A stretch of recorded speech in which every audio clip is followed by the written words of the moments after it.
কমিশনের নিয়োগ, সকল সাংবিধানিক পদে নিয়োগ দান, দণ্ডপ্রাপ্ত আসামির দণ্ড মওকুফ, কোনো কিছুই প্রধানমন্ত্রী পরামর্শ ব্যতীত করার ক্ষমতা সংবিধান রাষ্ট্রপতিকে দেয়নি। আবার সংবিধান পড়লে মনে হতে পারে যে রাষ্ট্রপতি প্রতিরক্ষা বাহিনীর সর্বাধিনায়ক, সে বিচারপতি নিয়োগ করে, অ্যাটর্নি জেনারেল নিয়োগ করে, নির্বাচন কমিশন, মহাহিসাব নিরীক্ষক নিয়োগ করে। কিন্তু আগের অনুচ্ছেদটা যদি দেখেন না, তাইলে এই সমস্ত ক্ষমতা আসলে দেখা যাচ্ছে যে দৃশ্যত রাষ্ট্রপতির, কিন্তু প্রকৃতপক্ষে এটা প্রধানমন্ত্রীর আন্ডারে। রাষ্ট্রপতি প্রধানমন্ত্রীর আন্ডারে চাকরি করা এক বালচুন, যার নিজের কোনো ক্ষমতা নাই, চাঁদের মতো আর কি, নিজের কোনো আলো নাই। প্রধানমন্ত্রী সূর্যের আলোতে সে আলোকিত। তো সংবিধান অনুসারে বলছে যে রাষ্ট্রপতির আছে প্রধানমন্ত্রী নিয়োগের ক্ষমতা, কিন্তু এবার বলাও আছে যে সংসদের সংখ্যাগরিষ্ঠ সদস্যের আস্থাভাজন বলে রাষ্ট্রপতির নিয়োগ প্রতীয়মান হইতে হবে। তার মানে রাষ্ট্রপতি তাকেই প্রধানমন্ত্রী নিয়োগ করবে যে সংসদের সংখ্যাগরিষ্ঠ। তার মানে তার রাষ্ট্রপতির তো আসলে কোনো ক্ষমতা নাই। প্রকৃত অর্থে প্রধানমন্ত্রী নিয়োগের ক্ষমতাও তার না, এটা হলো সংখ্যাগরিষ্ঠ সংসদ সদস্যের ক্ষমতা। তারপরে প্রধানমন্ত্রী তো প্রজাতন্ত্রের নির্বাহী ক্ষমতার অধিকারী করছেই, মন্ত্রী নিয়োগ করা, বরখাস্তের এখতিয়ার সংবিধানে প্রধানমন্ত্রীকে দিছে। বাংলাদেশের সংবিধানে প্রধানমন্ত্রীকে যে ক্ষমতা দেওয়া হয়েছে, প্রাচীনকালের সম্রাটদেরও এই ক্ষমতা ছিল না। আচ্ছা, এবার আসেন, পৃথিবীর সব দেশে ইমপিচ করা যায় রাষ্ট্রপ্রধানকে, তাই না? সংবিধান অনুসারে প্রধানমন্ত্রীকে কি ইমপিচ করা যায়? বিরুদ্ধে যদি কোনো অভিযোগ ওঠে তাহলে তদন্ত করবে কে? এটাও কি রাষ্ট্রপতিকে প্রধানমন্ত্রীর সাথে পরামর্শ করে করতে হবে? প্রধান বিচারপতির বিরুদ্ধে যদি কোনো অভিযোগ ওঠে তাহলে সেটা তদন্ত করার অধিকারী বা কে? কেমন করে করবে? প্রধানমন্ত্রী রাষ্ট্রীয় পররাষ্ট্র বিষয়ে রাষ্ট্রপতিকে অবহিত করবেন, ঠিক আছে, কিন্তু অবহিত হয়ে থাকে কি যথেষ্ট? যদি প্রধানমন্ত্রী কোনো রাষ্ট্রীয় কর্মকাণ্ড বা পররাষ্ট্র সম্পর্ক নির্ণয়, রাষ্ট্রীয় নিরাপত্তা, দেশের স্বাধীনতা, সার্বভৌমত্ব কিংবা বাংলাদেশের সংবিধানের সঙ্গে অসঙ্গতিপূর্ণ হয়, তাহলে তার বিচারটা করবে কে? এই বিচারের সুযোগ আমাদের সংবিধানে নাই। এইভাবেই সংবিধান প্রধানমন্ত্রীর স্বেচ্ছাচারিতার সুযোগ করে দেওয়া হয়েছে। এই সংবিধানের মধ্যে লুকায় আছে ফ্যাসিবাদের বীজ, এই সংবিধানের মধ্যে লুকায় আছে স্বৈরাচারের বীজ। ওই যে বলছি না, এর মধ্যে কি আছে? এইটাই আছে, ওইটাই বিএনপির পছন্দ। ও বিএনপি ওই আর একটা স্বৈরাচার হয়ে উঠতে চায়। এই যে আভ্যন্তরীণ রাজনীতি, অর্থনীতি, আইন শৃঙ্খলা পরিস্থিতিতে বিশৃঙ্খলা, অরাজকতা, এমনকি দেশদ্রোহিতা করছে যে হাসিনা, এর জন্য হাসিনাকে দায়ী, দোষী সাব্যস্ত করা, বিচার করার সাংবিধানিক সুযোগ সংবিধানে নাই। বুঝছাও? বিশ্বের সবচেয়ে ক্ষমতাধর ব্যক্তিকে, মার্কিন প্রেসিডেন্ট তো, তাই না, তারই ইমপিচ করা যায়। আর আমাদের সংবিধান এমন যে প্রধানমন্ত্রীকে ইমপিচ করা তো দূরে থাক, সাংবিধানিকভাবে তার কাছে জবাবদিহিতা চাওয়ার এবং আদায় করার কোনো সুযোগ নাই, ব্যবস্থাও নাই। এই জন্যই এই সংবিধান, ৭২-এর সংবিধান এত পছন্দ বিএনপির। বুঝছাও? এইবার আসেন দেখি যে রাষ্ট্র তার ঘোষিত নীতির উল্টা নীতিও এই সংবিধানের বলে বাস্তবায়ন করতে পারে। কেমনে? আসেন দেখি। রাষ্ট্র পরিচালনার মূলনীতি লেখা আছে, তো একটা মূলনীতির তো একটা অংশ রাজনৈতিক আমরা জানি, এবং একটা অংশ অর্থনৈতিক। রাষ্ট্র যে রাজনৈতিক এবং অর্থনৈতিক লক্ষ্য নির্ধারণ করছে, তার বাস্তবায়ন আদালতের এখতিয়ারের বাইরে রাখা হয়েছে।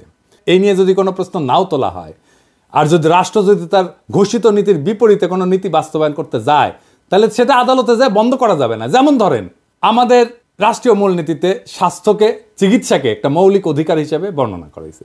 এখন আপনি যদি চিকিৎসা না পান, চিকিৎসা দিতে যদি না পারে, আপনি কি আদালতে যে মামলা করে দিতে পারবেন রাষ্ট্রের বিরুদ্ধে, সরকারের বিরুদ্ধে? পারবেন না। তো তাইলে মৌলিক অধিকার থেকে লাভ কি? এই সংসদকে 2/3 ভোটে সংবিধানের সব কিছু পরিবর্তন, স্থগিত, এটার ক্ষমতা দেওয়া হয়েছে। যেটা এমনকি মূলনীতি হইলেও, সংবিধানের মূলনীতি হইলেও, রাষ্ট্রীয় মূলনীতি হইলেও, সেটা মৌলিক অধিকার হইলেও, এমন যে কোনো কিছুই সে স্থগিত করে দিতে পারে, নষ্ট করে দিতে পারে। রাষ্ট্রের মূলনীতি বাস্তবে প্রয়োগ না করে সম্পূর্ণ বিপরীত পথে চললেও তা কোনোভাবে সংবিধানের লঙ্ঘন হবে না, যদি 2/3 ভোট আপনি পান। এবং এই রাহাজানি বন্ধ করার কোনো সাংবিধানিক ব্যবস্থা এই সংবিধানে নাই। 2/3 ভোট নিয়ে বাংলাদেশের নাম যদি গান্ডুল্যান্ড করে দেওয়া হয়, তাও সই, সেটাও সংবিধান সম্মত। আর এই সংবিধানে হাত দিতে হলে বিএনপি ব্যথা পায়। তো সংবিধান যদি জনগণের অভিপ্রায় প্রকাশ হয়, তার স্বাধীনতা রক্ষার সনদ হয়, তাহলে জনগণের ঊর্ধ্বে তো কারো অবস্থান হইতে পারে না। কিন্তু এমপিরা জনগণের ঊর্ধ্বে হয়ে যায় যদি তার 2/3 সংখ্যাগরিষ্ঠতা থাকে। সুতরাং জনগণ তার জাতীয় বা রাষ্ট্রীয় অভিপ্রায় হিসেবে যা ঠিক করবে, সেটা সংশোধনের এখতিয়ার কোনোভাবেই এই এমপিদের কাছে থাকতে পারে না। কিন্তু এই সংবিধানে আছে। জনগণের অনুমোদন ছাড়া সংবিধান সংশোধন হইতে পারে না, কিন্তু এই সংবিধানে করা যায়।